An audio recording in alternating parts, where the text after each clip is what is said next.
शिवजयंतीनिमित्त कोल्हापूरला बदनाम करणाऱ्या हुल्लडबाज तरुणांवर प्रशासन कारवाई कधी करणार?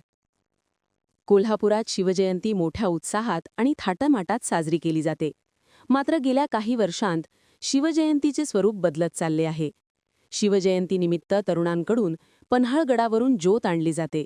मात्र यंदाच्या शिवजयंतीला काही तरुणांकडून पन्हाळगड परिसरात आणि जिल्ह्यातील इतर ठिकाणी गाड्यांवरून हुल्लडबाजी केल्याचे प्रकार समोर आले आहेत.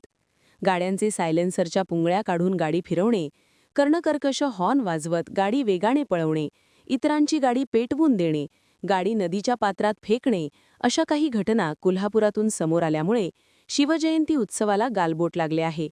त्यामुळे स्वतःला शिवभक्त म्हणवणाऱ्या अशा हुल्लडबाज तरुणांवर प्रशासन कधी कारवाई करणार, असा सवाल कोल्हापुरातील संतप्त शिवप्रेमींनी उपस्थित केला आहे.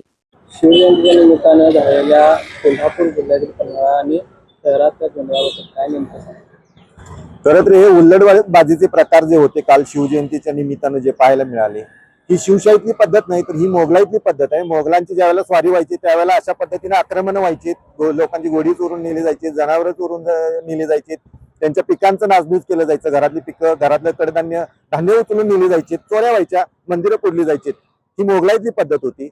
ही काल जी पोरं होती हिने शिवाजी महाराजांचं नाव जरी घेतलेलं असलं, हातात भगवा झेंडा जरी घेतलेला असला तरी सुद्धा हे डुप्लिकेट लोक होते. हे ओरिजिनल शिवभक्त नाहीत. शिवभक्त असते तर छत्रपती शिवरायांनी मांडलेला जो समतेचा विचार होता, शांततेचा विचार होता, इथल्या रयतेच्या भाजीच्या देठाला हात लावू नका असं सांगितलं जायचं, तर तो विचार या पोरांनी अंमलात आणला असता. हे सगळे प्रकार घडण्यामागे दुसरी बाजू पण आपण बघितली पाहिजे की एवढ्या खालच्या थराला हे चालल्यात का, आणि कुठले पोर आहेत? ही लहान पोर आहेत, म्हणजे अगदी आता विशीतली मिशा फुटायला नाहीत अशी पोर आहेत.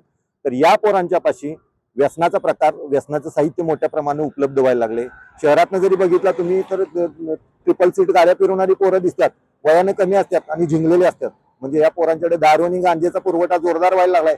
ही ऊर्जा कुठनं यायला लागली यांच्याकडे? म्हणजे चांगल्या गोष्टी करायसाठी संयम लागतोय, शांतता लागत्या. त्यामुळे कोल्हापुरात हे जे प्रकार व्हायला लागलेले आहेत, या प्रकाराला तिथली गांजाची आणि दारूची जी बेछूटपणे मुक्तपणे इथला जो त्याची विक्री चालू आहे, हे प्रकार देखील त्याला तेवढेच कारणीभूत आहेत. आणि हे प्रकार फक्त शिवजयंती पुरतं थांबणार नाही, तर या पोरांना लागलेली सवय आहे. हे काल फक्त तिथं झलक दिसली. ही पोरं आपापल्या भागामध्ये जाऊन अशा पद्धतीचं दहशतीचं वातावरण तयार करत असतील, करतील.